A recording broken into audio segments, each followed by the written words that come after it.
시장의 흐름을 컴팩트하게 알아보는 머니그램 시간입니다. 어제 국내 증시 코스피가 기관 투자자의 매수세에 소폭 상승하며 장을 마쳤죠. 20조 원대 자사주 매입 소식이 나오면서 2거래일 연속 강세를 보이던 삼성전자는 어제 약보합으로 장을 마무리했는데요. 이 가운데 또 오늘장에선 어떤 시장 대응법 갖고 가보는 게 좋을까요? 오늘장에서 어느 쪽에 집중해보면 좋을지 머니그램 코멘트 통해서 전략부터 챙겨보겠습니다. 첫 번째 코멘트부터 함께 확인해보시죠. 송율 매니저가 남겨줬는데요. 트럼프 당선자의 보편적 관세가 적용되지 않는 팬덤이 새로운 투자처가 될 테니 주목해보세요 라고 코멘트 남겨줬습니다. 이 트럼프 재집권의 핵심 키워드가 보호무역 또 관세 정책으로 꼽히는 만큼 이 보편적 관세가 적용되지 않는 팬덤을 찾아보는 것도 중요할 텐데요. 자세한 업종은 잠시 후에 더 자세하게 체크해보도록 하겠고요. 이어서 다음 머니그램 알림도 함께 확인해볼게요. 네, 이건희 대표의 코멘트입니다. 트럼프 머스크 트레이드를 주목하세요. 그중에서도 우주항공을 집중 공략한다면 큰 수익 기대해도 될 겁니다. 라고 남겨줬습니다. 이건희 대표는 요즘 시장을 주도하고 있는 이 트럼프와 머스크 트레이드 계속해서 이어질 거란 전망이었는데요. 주목해볼 섹터로는 우주항공 제시해줬습니다. 이 스페이스X의 스타쉽 6차 시험 발사 이벤트와 더불어서 국내 기업에도 모멘텀이 전해질 영향인데요. 오늘장에서 우주항공 어떻게 갈지 잘 주시해보시면 좋을 것 같습니다. 이어서 다음 코멘트도 함께 확인해 볼게요. 다음은 어떤 알림일까요? 이가람 매니저가 준비해줬습니다. 트럼프 2.0 시대 수혜주 여부는 대중국 정책에 따른 반사이익 유무에 따라 결정됩니다. 라고 남겨줬습니다. 이 트럼프 2기 행정부가 예고한 대로 대중국 견제를 위한 관세, 산업 전반의 관세 장벽을 높일지 또 중국을 글로벌 무역 구조에서 배제할지가 관건이 될 텐데요. 대중국 정책에 따른 반사이익 유무에 앞으로의 수혜주가 갈릴 거란 전망이었습니다. 이 부분 끊임없이 체크해 보셔야 할 것 같고요. 다음 코멘트도 바로 이어서 확인해 볼게요.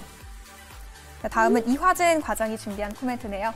빠르게 퍼지는 자율주행 산업, 이와 관련된 기업들 잘 살펴보세요. 특히 H1 만도요라고 종목까지 남겨줬습니다. 네, 어제 규제 완화 호재가 나오면서 이 자율주행 섹터 굉장히 잘 갔는데요. H1 만도를 비롯해서 자율주행과 직간접적으로 연계된 기업들 계속해서 따라가 보시는 게 좋겠습니다. 다음 코멘트도 바로 이어서 함께 체크해 볼게요. 도기준 매니저입니다. 당분간 일반 소비재보다 미국 제조업 빈자리를 메꿀 수 있는 방산과 기계에 주목해보세요 라고 업종 남겨줬습니다. 이 관세 우려가 있는 일반 소비재와는 달리 미국의 제조업 빈자리를 메꿀 수 있는 방산과 조선 또 기계 등의 산업이 주목을 받고 있죠. 중국 규제의 반사이익까지 기대된다는 분석인데 이 업종들 주시해보셔야겠습니다. 마지막 머니그램 코멘트도 함께 확인해 볼게요. 마지막은 김민성 매니저가 준비해줬는데요. 계속되는 조정에 답답하시죠? 이럴 때는 실적 대비 저평가 종목에 주목해보세요 라고 대안 남겨줬습니다.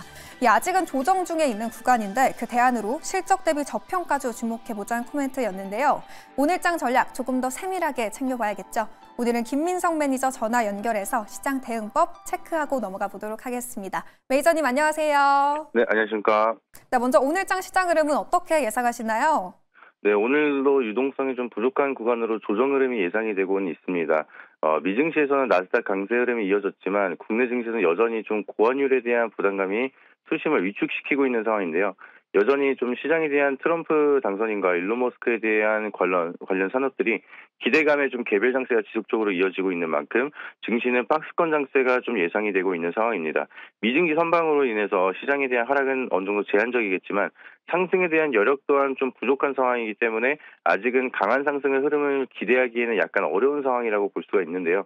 제가 말씀드리는 상승에 대한 흐름은 박스권을 돌파하는 상승 추세를 전환을 좀 제대로 이어져야지만 상승의 흐름이라고 볼 수가 있고 아직은 여전히 박스권 장세 안에서에 대한 개별 장세가 예상이 되고 있습니다. 물론 지수는 워낙 박스권 하단 부근에 위치한 상태라 바닥이라는 기대감도 커지고 있고 연말이 다가오고 있는 만큼 신규 정책과 배당에 대한 기대감으로 서서히 유입이 되는 자금들로 인한 좀 산타 랠리 장세도 기대를 해볼 수가 있습니다. 하지만 아직은 건망세가 이어지고 있는 만큼 시장에 대한 흐름이 좀 체크가 더 필요하다라고 말씀을 드리고요. 그렇기 때문에 앞서 말씀드렸던 개별 장세가 지속이 되고 있는 만큼 단기 변동성에 무리한 투자를 하기에는 약간 주의가 필요하다라고 미리 말씀드리도록 하겠습니다.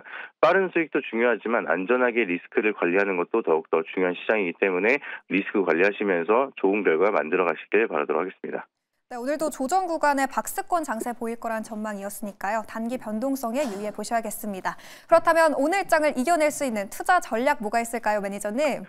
네, 지금 사실은 지속적으로 시장에 대한 하락이 이어지면서 우리가 한편으로는 실적이 좋은 기업들이 굉장히 저평가 국면으로 인해서 전체적인 셀 구간이 많이 나타나고 있다라고 보시면 좋을 것 같습니다. 기업이 호실적을 발표하거나 앞으로 산업에 대한 전망이 밝더라도 시장에 대한 투심이 위축이 되면서 주가에 반영되지 않은 기업들이 상당히 많은 상황인데요. 기업들도 결국에는 밸류업을 위해서 실적이 좋고 유동성 자금이 높은 기업들은 주가 부양을 위한 주주 친화적인 정책을 발표하거나 기업의 IR을 진행을 하면서 좀 움직임이 나타날 수 있을 것으로 예상이 되고 있습니다. 그런 흐름이 나타나기 전에 미리미리 좋은 기업들을 저렴한 시세에 접근할 수 있는 메리트가 있는 구간이라고 보시면 좋을 것 같고요. 그렇기 때문에 지금은 좋은 종목을 산 다음에 시간을 투자할 때라고 좀 말씀을 드리고 싶습니다. 오늘 매수해서 내일의 수익이 바로 나는 시장이 아닌 만큼 조금 시간이 조금 걸리더라도 어려운 시기엔 결국 실적에 대한 기업과 펀더멘탈을 보고 모아간 전략으로 좀 심리적으로 좀 안정감 있게 매매하시는 게 훨씬 더 확률적으로도 좋은 결과를 보여주는 경우가 많다라고 말씀을 드리고요. 연말이 다가오는 만큼 밸류업 정책에 대한 흐름이라든지 배당주들을 연말까지 좀 꾸준하게 수급이 들어올 수가 있다 보니까 시장이 반등하기 전에 미리미리 좀 기업에 대한 재무나 미래가치 분석을 통해서 좋은 기업을 저렴할 때 모아간 전략으로 좋은 결과 만드시길 바라도록 하겠습니다. 실적 대비 저평가되고 있는 기업들, 그리고 밸류업 정책과 배당주 위주로 시간을 투자해서 여유 있는 전략 세워보시면 좋을 것 같습니다. 오늘 유익한 조언 남겨주신 김민성 매니저님 고맙습니다. 네, 감사합니다. 네, 이렇게 해서 오늘은 트럼프 2.0 시대와 관련한 시장 흐름 어떻게 이어질지 전반적으로 체크해봤습니다. 아무래도 이 관세 우려가 크기 때문에 소비재 쪽보다는 리스크를 줄일 수 있는 업종에 주목해보시면 좋을 것 같은데요. 미국 제조업의 빈자리를 메울 수 있는 방산과 기계, 조선 업종 주목해보자는 코멘트 확인해볼 수 있었고요. 또 트럼프와 머스크 트레이드가 계속해서 이어지는 만큼 어제도 잘 갔던 자율주행 섹터 관련주 주시해보셔야겠고요. 또 긍정 모멘텀 있을 스페이스 X 관련된 우주항공 쪽도 전략 챙겨봐야겠습니다. 오늘도 성공 투자하시길 바랄게요. 지금까지 머니그램 시간이었습니다.